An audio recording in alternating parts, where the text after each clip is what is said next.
इसके पहले का जो ऊपर का जो वीडियो है राइट, यानी यूरोपियन यूनियन का, उसको हम फुल डिटेल में जो है आपको बता दिए हैं। अगर आप लोग अभी तक नहीं देखे हैं तो आप लोग जाकर देखिए, ये आपके एग्जाम के लिए काफी इंपॉर्टेंट है। एक एक वीडियो आप लोग के लिए बना रहा हूं राइट।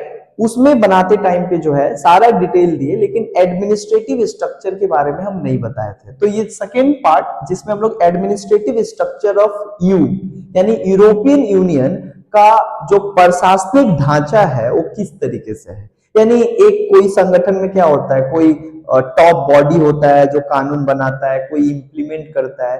तो उसी तरीके से यूरोपियन यूनियन जो इतना बड़ा इकोनॉमिक और लार्जेस्ट ऑर्गेनाइजेशन है दुनिया का, इसका क्या क्या डिपार्टमेंट और कौन कौन सा वो बॉडी है जो काम करता है। तो सबसे टॉप हाईएस्ट जो बॉडी है यूरोपियन यूनियन का, उसको कहा जाता है यूरोपियन काउंसिल।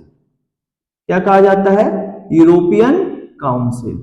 और जो ये जो यूरोपियन काउंसिल होता है, ये बेसिकली क्या होता है, यूरोपियन काउंसिल को कहा जाता है हाईएस्ट डिसीजन मेकिंग बॉडी। यानी यू का सारा इंपॉर्टेंट जो डिसीजन होता है वो यूरोपियन काउंसिल लेता है, इसीलिए उसको कहा जाता है हाईएस्ट डिसीजन मेकिंग बॉडी। यानी मतलब यूरोपियन यूनियन का जितना भी जो हाईएस्ट और जितना भी जो इंपॉर्टेंट डिसीजन होता है वो इसी यूरोपियन काउंसिल के द्वारा क्या किया जाता है, लिया जाता है। अभी जो यूरोपियन काउंसिल है, इसमें टोटल जितने भी यूरोपियन यूनियन के सदस्य हैं, जैसे कि अभी वर्तमान में 27 देश है, तो 27 देश का HOG यानी हेड ऑफ गवर्नमेंट, यानी 27 देश का जो राजनीतिक हेड होता है, यानी जो प्राइम मिनिस्टर होता है और जो प्रेसिडेंट होता है, वही क्या होता है, इस यूरोपियन काउंसिल का मेंबर होता है। And they were the highest decision making body, और वे लोग ही क्या करते हैं, सारा डिसीजन जो है यूरोपियन यूनियन का क्या करते हैं, लेते हैं। इसको टॉप डिसीजन, इसको टॉप बॉडी भी कहा जाता है, यानी यूरोपियन यूनियन का सबसे सुप्रीम बॉडी भी कहा जाता है। इसके बाद जो है एक और बॉडी आता है, इसको कहा जाता है काउंसिल ऑफ मिनिस्टर। क्या कहा जाता है? Council of minister. इसको कहा जाता है काउंसिल ऑफ मिनिस्टर। जैसे नाम से ही लग रहा है, ये दूसरा सबसे इंपॉर्टेंट क्या है, बॉडी है यूरोपियन यूनियन का राइट। ये बॉडी क्या करता है, इसका मेन काम होता है पॉलिसी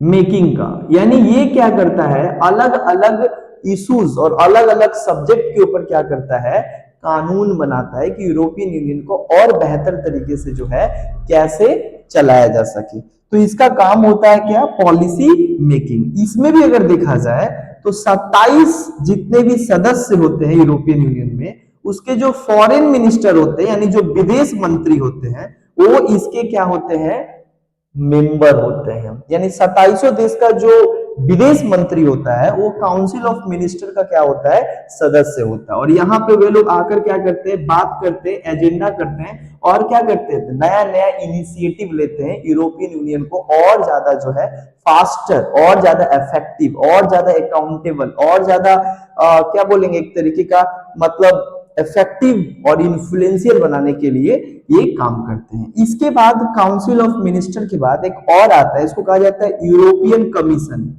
क्या कहा जाता है, यूरोपियन कमीशन। तीसरा जो बॉडी है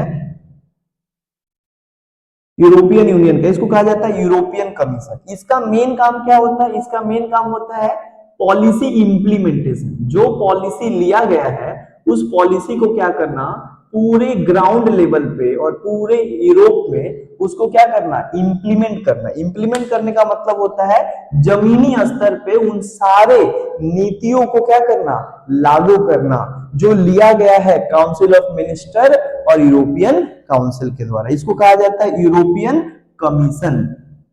इसमें कितने सदस्य आते हैं, 27 देशों का 27 फॉरेन सेक्रेटरी आते हैं और अलग अलग तरीके के मिनिस्टर आते हैं, जो अलग अलग विभाग के जो है मिनिस्टर है। अलग अलग मुद्दा पे अलग अलग मिनिस्टर जो है आते हैं।